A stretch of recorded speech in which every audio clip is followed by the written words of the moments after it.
빌레몬서는 성경에서 한 장밖에 되지 않는 아주 짧은 성경이지요. 빌레몬서의 내용은 무엇이냐? 바울이 빌레몬이라고 하는 사람에게 쓴 편지예요. 쓴 이 개인의 편지가 오늘 성경 안에 들어와 있는 것입니다. 내용은 어떤 내용일까요? 골로새 교회에 빌레몬이라고 하는 초대교회의 지도자가 있었습니다. 이 빌레몬이라고 하는 사람이 아주 영향력 있는 사람인데 그 집에 노예 중에 한 사람이 바로 오네시모라고 하는 노예였지요. 근데 이 노예가 도망을 간 것입니다. 당시에 노예 경제 체제에서 노예가 주인의 소유물이었기 때문에 도망가면 죽이게 돼 있어요. 근데 이 도망을 가서 오네시모라고 하는 노예가 누구를 만난 것입니까? 사도 바울을 만나고 복음을 받아들이게 된 것입니다. 근데 너무 신실하게 변화된 거예요.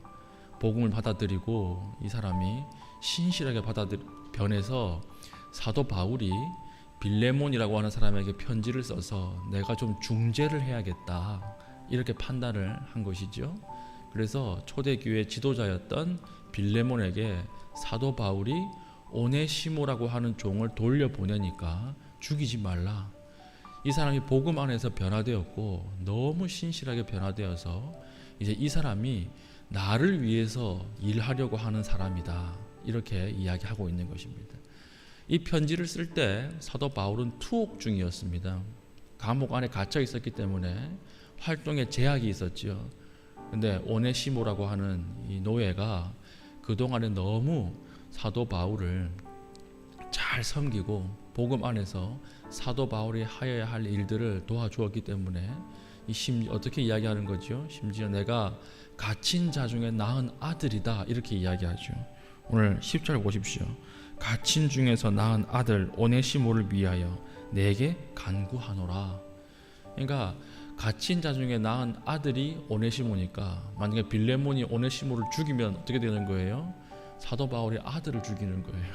그러니까 이렇게 부담감을 팍팍 줘서 죽이지 못하도록. 그래서 어떻게 고민합니까? 8절 이러므로 내가 그리스도 안에서 아주 담대하게 내게 마땅한 일로 명할 수도 있으나 죽이지 말라고 명할 수도 있지만 그렇게 하지 않죠. 9절 도리어 사랑으로서 간구한다 부탁한다. 나이가 많은 나 바울은 지금 또 예수 그리스도를 위하여 또 갇힌 바 되었는데 10절 갇힌 자 중에 낳은 아들이 오네시모였다. 오네시모가 얼마나 복음 안에서 신실하게 변화되었고 이 사람이 하나님 앞에서 정말 변화된 인생을 살았는지 내가 증언한다. 그래서 다시 너에게 돌려보내니까 이 사람을 죽이거나 해하지 말고 이제는 나를 위해서 복음을 위해서 일할 수 있도록 그렇게 형제로 받으라. 이제 노예와 주인으로 받는 것이 아니라 사람과 사람 형제로 받아라. 이게 바로 빌레몬서의 내용이고 오늘 읽었던 우리 본문의 내용입니다. 그러니까 로마에 도망간 모든 노예들은 자기 주인이 어떻게 되기를 바랄까요? 이 빌레몬서 이후에 예수 믿기를 바라는 거예요. 왜 그렇습니까? 주인이 예수를 믿어야 자기가 해방되거든요. 우리 주인이 교회에 나가는 게 모든 노예들의 꿈이고 목표예요. 그러니까 제발 좀 교회를 다녔으면 좋겠다 이렇게 생각을 하겠죠. 그러니까 실제로 법률과 제도의 뒷받침 없이 초대교회에 노예 해방 운동이 일어나기 시작했던 거예요. 우리가 에이브라함 링컨이 노예 해방을 하기 위해서 얼마나 많은 전쟁을 했습니까? 얼마나 많은 법률을 고치고 희생을 했습니까? 근데 초대교회의 기적 중에 하나가 무엇이었습니까?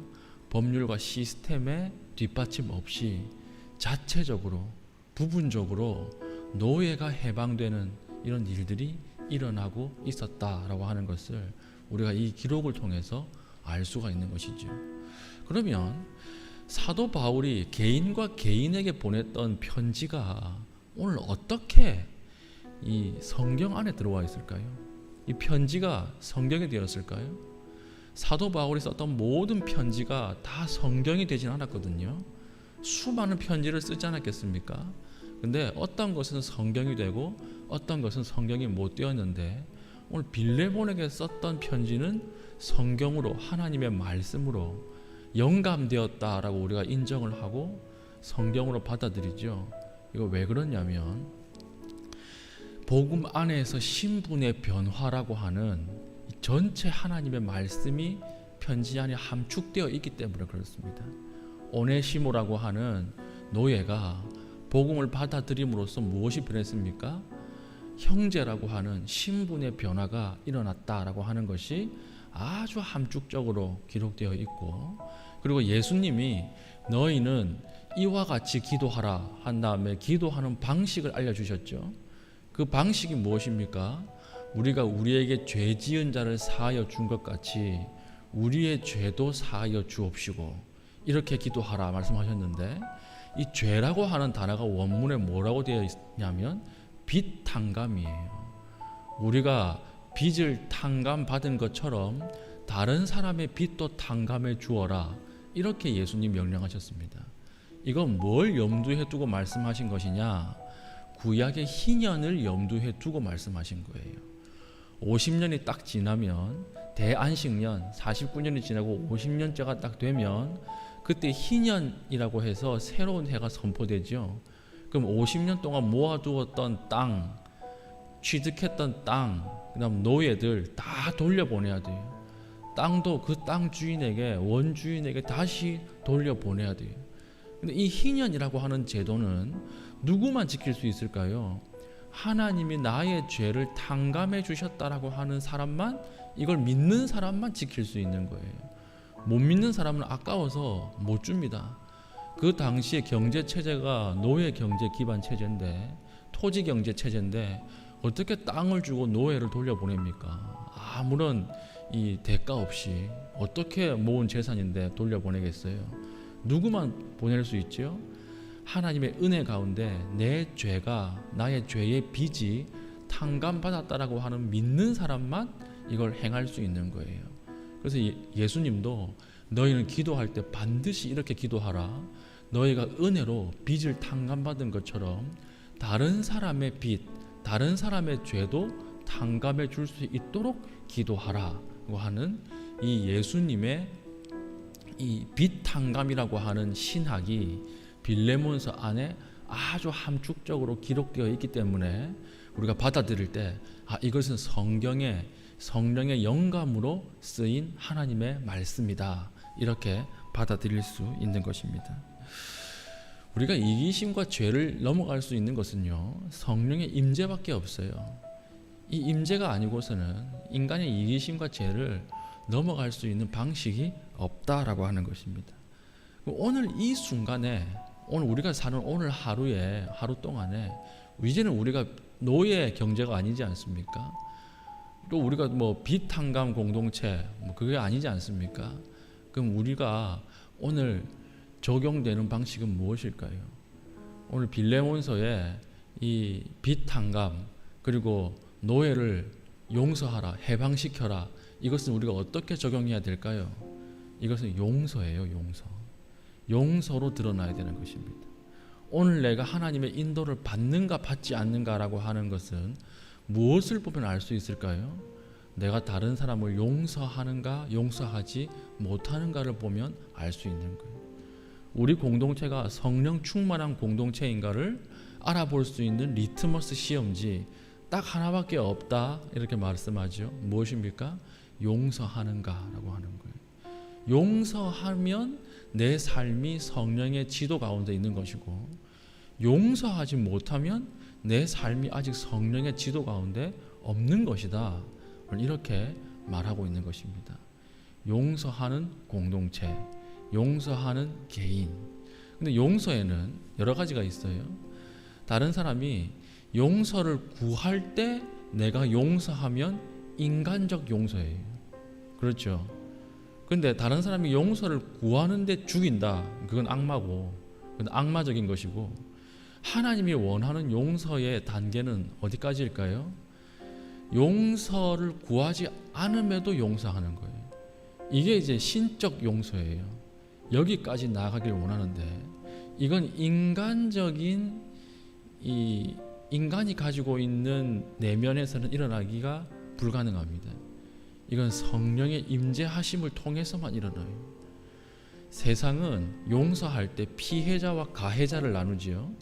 그래서 가해자가 피해자에게 용서해야 한다는 것이 세상 법률적 정의예요. 용서의 정의.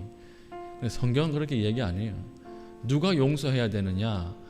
가해자가 용서하는 것이 아니라 더 많이 은혜 받은 사람이 용서해야 된다. 이게 성경의 원리예요. 그래서 우리가 하나님 앞에 성령이 임재하고 성령 가운데 성령 충만해서 성령님과 함께 동행하면 가장 두드러지게 나타나는 특징이 무엇입니까? 용서할 수 없는 사람을 용서할 수 있게 되는 것입니다. 거기까지 나가야 돼요.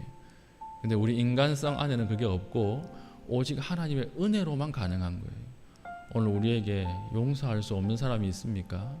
그럼 오늘 한번 기도해 보세요. 혹시라도 하나님 은혜를 주셔서 성령 가운데 성령이 충만해지면 용서할 수 있게 된다. 이게 오늘 성경의 메시지예요. 우리가 오늘 용서할 수 없는 사람들을 용서하고 또 그의 관계가 새롭게 되고 신분이 변화되는 것을 바라보면서 함께 기뻐할 수 있는 귀한 하루 되기를 축복합니다. 아멘. 이제 기도하겠습니다.